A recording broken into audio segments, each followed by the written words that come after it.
nome é Diego Bertola, da área de comunicação e marketing da Vivest, e esse é o Vivecast, mais um episódio do Vivecast, nosso podcast. No episódio de hoje, a gente está recebendo a doutora Carmen Okamoto, que é nutricionista supervisora do Hospital Nipo Brasileiro. A doutora Carmen atua há 33 anos na área e vem aqui hoje para conversar sobre um assunto bem importante, que é o aproveitamento integral dos alimentos. E nos orientar também como não desperdiçar os alimentos e até economizar um dinheiro de forma saudável. Então, seja muito bem-vinda, doutora Carmen, e obrigado por aceitar o nosso convite. Agradeço o convite e a oportunidade de participar. Obrigado. Bom, então vamos começar, doutora Carmen, falando...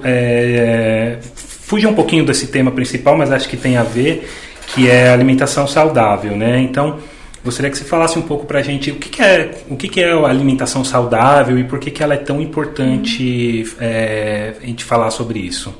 Bom, Diego, a alimentação saudável, ela deve garantir o fornecimento de todos os nutrientes necessários para o bom funcionamento do nosso organismo, de forma equilibrada. E para garantir que isso ocorra, é essencial, né, que nós estimulemos o consumo de alimentos in natura, de preferência regionais e que sejam da época também. E a alimentação, ela está diretamente ligada com a saúde, o bem-estar físico e mental do indivíduo. Trabalhos, né, já comprovam que a boa alimentação ela contribui na prevenção e no tratamento de doenças. Existe uma pesquisa de orçamentos familiares realizadas em 2013 e 2018 que demonstra que nesse período de 15 anos, houve uma redução no consumo de alimentos in natura e minimamente processados, né? Em contrapartida, houve um aumento do consumo de alimentos processados em aproximadamente 1,5% e de ultraprocessados em torno de 9,8%, né? E esses números, eles são bastante preocupantes. Que dá a importância da gente falar sobre o assunto aqui, né? E nesse mesmo período, o sistema de vigilância de fatores de risco e proteção para doenças crônicas, ele também mostrou uma elevação no número de casos, né, de sobrepeso, obesidade, diabetes e hipertensão arterial.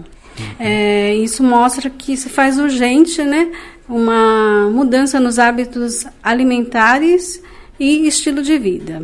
Com certeza. E assim, doutora Carmen, muita gente acha que a alimentação saudável é cara, né? Tem esse mito e acaba optando por meios baratos, né? Como você disse, de alimentos ultraprocessados e tudo mais.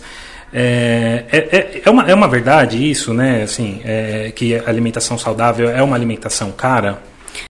Na verdade, em parte isso é um mito, né? Ainda existe um pensamento que uma alimentação saudável, ela necessita de alimentos específicos, muitas vezes que só existem em determinada região, eles não respeitam a sazonalidade e também que se fazem uso de alimentos importados, né? Hoje nós temos a opção de adquirir alimentos in natura, respeitando a sazonalidade, né? E em feiras livres, varejões,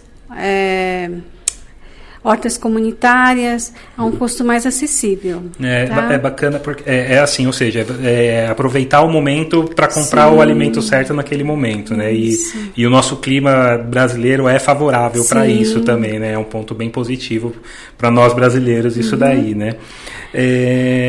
E falando um pouco mais assim, né, desse período que foi afetado pela pandemia, os alimentos acabaram sofrendo não só os alimentos, mas tudo acabou sofrendo uma elevação nos custos, né, de produção, transporte e tudo mais.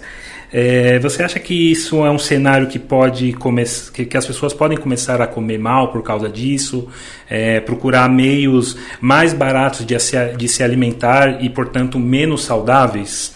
A elevação dos custos dos alimentos tem levado a população a buscar substitutos, né? De alguns alimentos, as escolhas nem sempre são saudáveis ou nutricionalmente equivalentes, né? Na maioria das vezes isso ocorre por desconhecimento, né? Do valor nutricional e dos malefícios que esses alimentos podem trazer à saúde.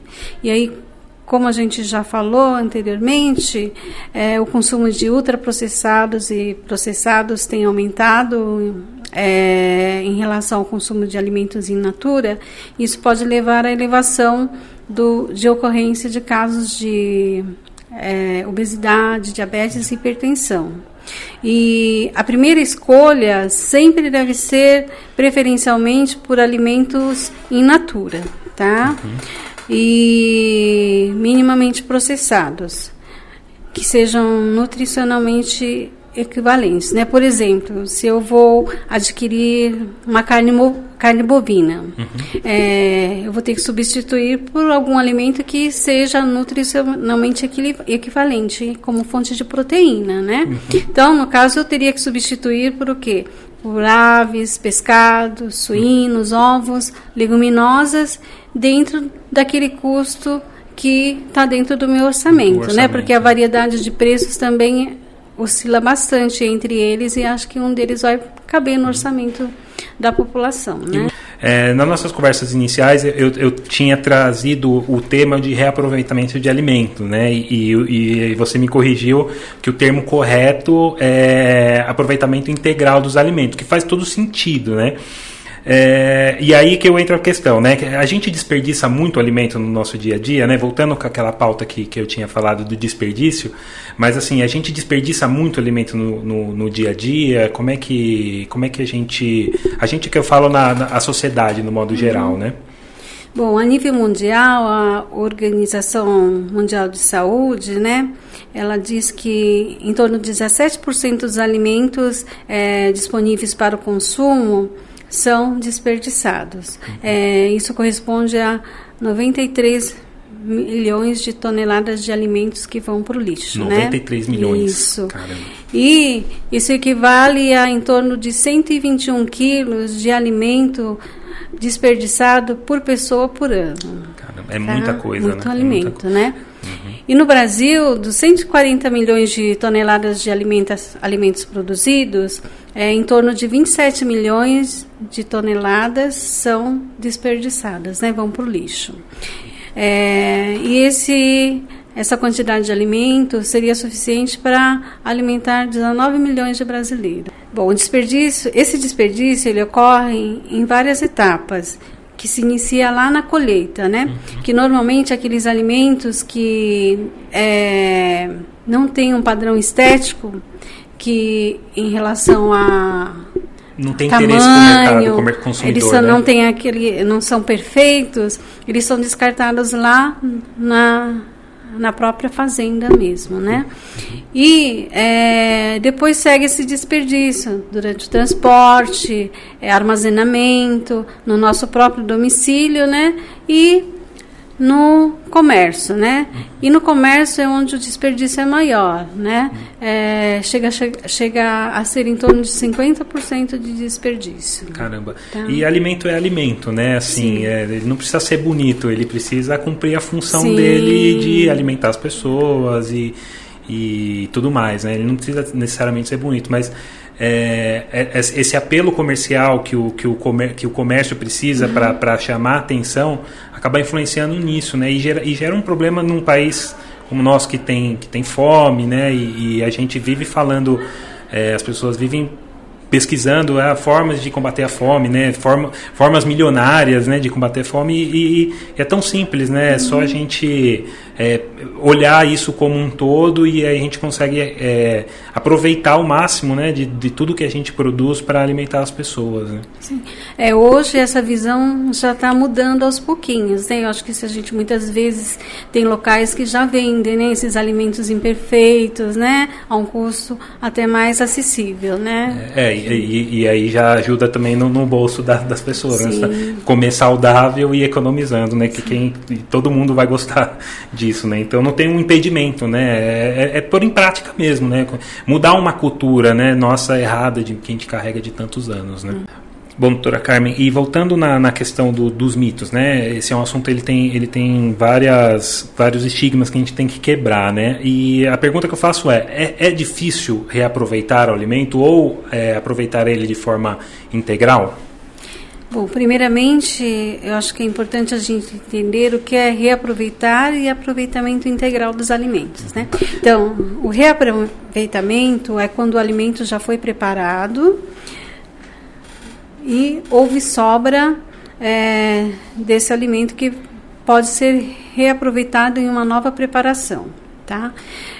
Quando a gente reaproveita o alimento, é importante assegurar que o armazenamento e a conservação foram feitos em temperaturas adequadas para evitar o risco de contaminação, né?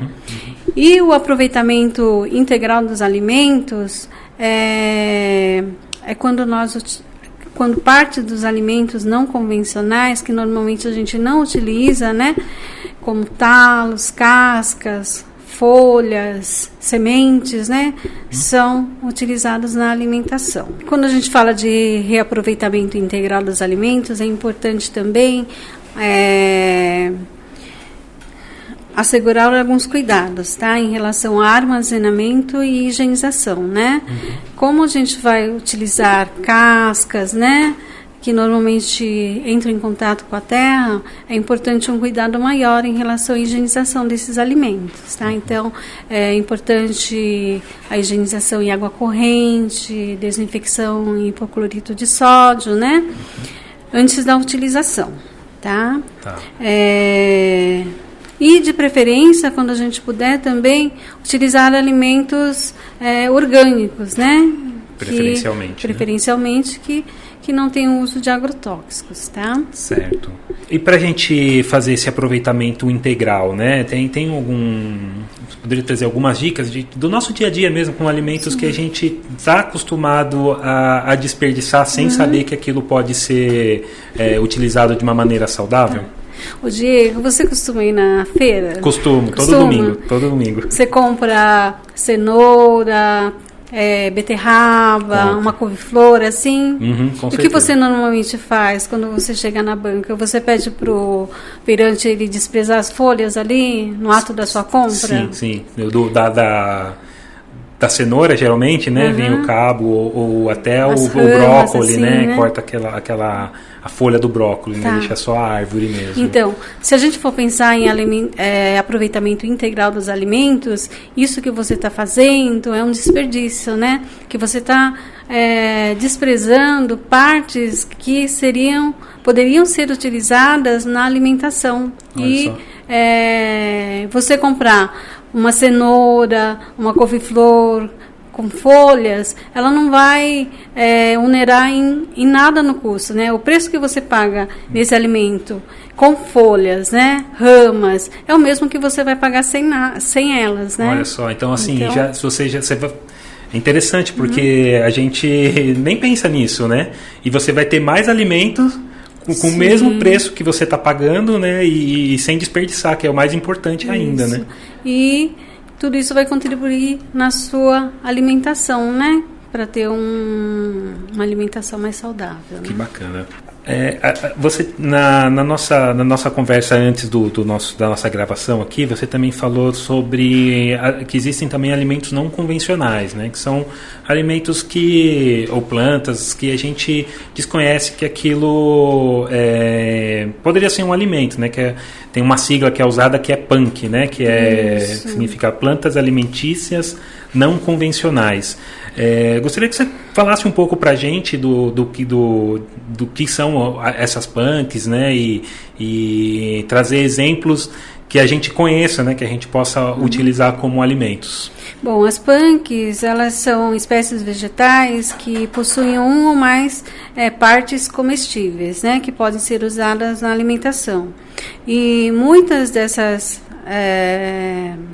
vegetais já fizeram parte da nossa cultura alimentar de alguma região brasileira, que no decorrer dos anos elas foram sendo esquecidas, né? Tá? E elas estão distribuídas por todo o território, né? E algumas espécies elas são bem resistentes, né? E não necessitam de muito cuidados, elas crescem com muita facilidade, tá? Tanto que algumas são consideradas como ervas daninhas, né? Tá? E as punks, elas possuem uma grande diversidade de compostos funcionais, altos teores de vitaminas, minerais, aminoácidos, fibras, né? Entre outros nutrientes, tá? Entre as punks, as mais conhecidas, né? Seriam a Aura pronobis, tá?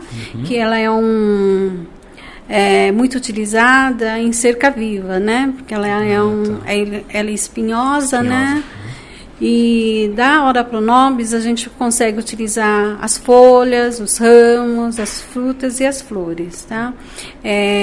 A Aura pronobis, ela é rica em fibras, ferro, cálcio, ferro, né? E é facilmente encontrada, né? Sim. No Brasil. E a gente pode utilizar em preparações como suco, né? Fazer refogados, como salada, né? Então a gente pode utilizar em vários tipos de preparações. Nós temos também a taioba, que é rica em ferro, vitaminas do complexo A, B e C, cálcio e fósforo, né? E o sabor ele é muito parecido à couve-manteiga. Tem também a capuchinha, né? Que a gente pode utilizar a folha e as flores. As flores elas são bem semelhantes em sabor ao agrião. E ela é rica em carotenoides, tá bom? Que atuam como antioxidantes. São pelo menos 3.000 espécies, né, conhecidas, né? E além dessas, a gente tem algumas que normalmente são consumidas aqui na região, que seriam o peixinho, o hibisco, né? O jambu lá no norte, né? E falando sobre, você falou dos talos, né, de a gente aproveitar o talo, as folhas da cenoura, da beterraba, quais os valores nutricionais, né, e também assim, o que eles trazem de benefício para a saúde, de tratamentos, ou até mesmo evitar algumas doenças? Bom, as folhas da cenoura e couve-flor, elas são ricas em carotenoides que se transformam na vitamina A, que auxiliam na melhora da visão, né? Assim como são ricas em vitamina C, que vão melhorar a imunidade, e são ricas também em fibras, né? As folhas, talos, de maneira geral, elas são ricas em fibras, né? E elas auxiliam no funcionamento do intestino e também no controle da diabetes e do colesterol.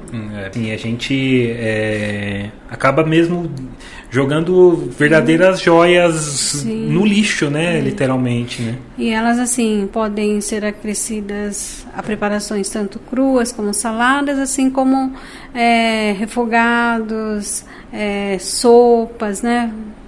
Tortas. Tem uma variedade grande de preparações que a gente pode fazer. Dá para usar a criatividade culinária aí sem moderação, né? Com esse aproveitamento integral. E além das folhas e talos, a gente pode também aproveitar, né, as cascas, sementes de algumas frutas, né? Entre casca, né, do maracujá, aquela parte branca, ela é rica em pectina, né, que é uma fibra solúvel, e ela ajuda bastante a reduzir os níveis de colesterol, né? A gente pode consumir juntamente com sucos ou na forma de geleias, né? Bom, a casca de banana, então, que normalmente a gente não dá muito valor a ela também é um alimento que tem fonte de vitamina A, C, potássio, além de cálcio, né? E fibras. E esses são nutrientes que auxiliam a fortalecer os ossos, prevenir câimbras musculares, né? E ajudam também no funcionamento intestinal. São inúmeros os alimentos que a gente pode reutilizar ou utilizar integralmente, né? na nossa alimentação em diversas preparações culinárias, né? E assim, acho que vale ressaltar que tanto o reaproveitamento como o aproveitamento integral dos alimentos, ele reduz o lixo orgânico, né? E vai contribuir na sustentabilidade do planeta. Com certeza. É interessante você falar das cascas, porque isso é uma coisa que eu já pratico há algum tempo em casa, né?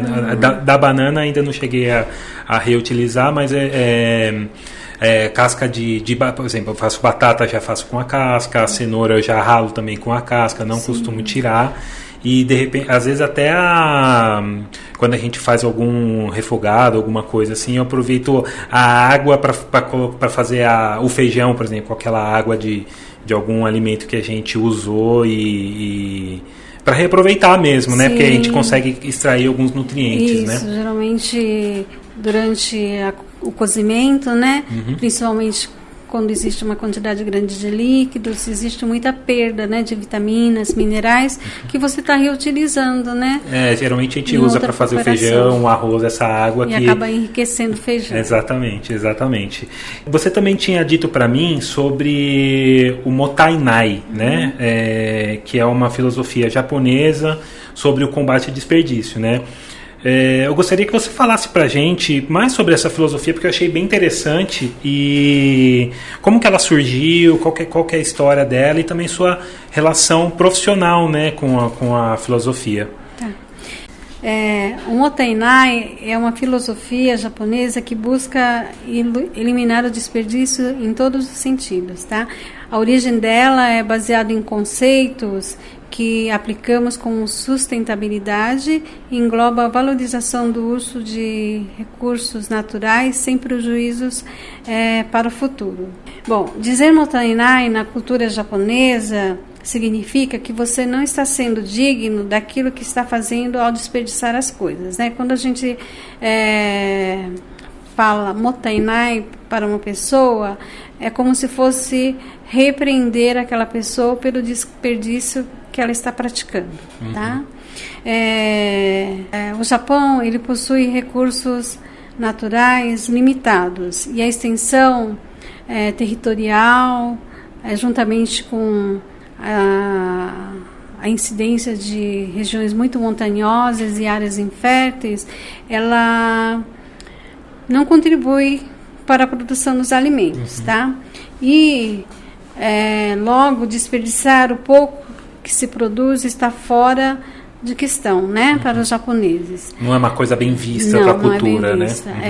E no Japão se pratica o aproveitamento integral dos alimentos, né? Já é uma coisa cultural do Japão, né? Por toda essa limitação, né, na produção. Por uma necessidade, né? Por uma necessidade, mas que a gente pode aproveitar, né? Essa cultura e não é porque a gente tem abundância aqui que a gente está com a carta branca para fazer o desperdício, né? Muito pelo contrário, né? Nós do Hospital Nipo-Brasileiro temos como um dos valores a atenção ao desperdício, né? O Mottainai, tá? E temos buscado reduzir e eliminar os desperdícios com ações que promovem a sustentabilidade do planeta, tá? E entre essas ações a gente pode citar o descarte seletivo de plástico, papel, né? O descarte correto do óleo de cozinha, que é transformado em biocombustível ou sabão. Temos também a logística reversa, com reaproveitamento de embalagens de álcool e saneantes que são devolvidas ao fabricante. O descarte correto de pilhas e baterias, que são descontaminadas e recicladas. A utilização de água de reuso para a limpeza de pátio, irrigar jardins, né? A instalação de caixas acopladas para redução de vazão e torneiras com temporizadores. E o descarte correto de medicamentos, né? Essas são algumas das ações que o Nipo brasileiro vem desenvolvendo. Ou seja, vocês trouxeram essa cultura para o dia a dia profissional de vocês, né? E é bem interessante também porque não é só sobre desperdiçar alimentos e reaproveitar, né? É numa maneira geral, pensando na sustentabilidade, né? Para finalizar, a doutora Carmen havia pedido para você trazer para a gente alguns exemplos, né, de como a gente pode reaproveitar ou aproveitar integralmente os alimentos. E você me trouxe umas sugestões de sites, eu vou deixar na descrição do vídeo e do podcast para os nossos ouvintes poderem procurarem mais sobre o assunto e aproveitar os alimentos de uma forma integral agora, né? Vamos falar, aproveitar de uma forma correta agora, né? Sim. Então eu queria agradecer a sua presença aqui no Vivecast e falar que foi um prazer receber aqui. Também agradecer o Hospital Nipo Brasileiro, que foi super solícito e trazer a sua indicação e nos ajudar a fazer mais esse Vivecast. Eu agradeço em nome do Nipo o convite e a oportunidade de podermos divulgar estratégias, né, para garantir uma alimentação saudável e contribuir na prevenção de doenças, tá?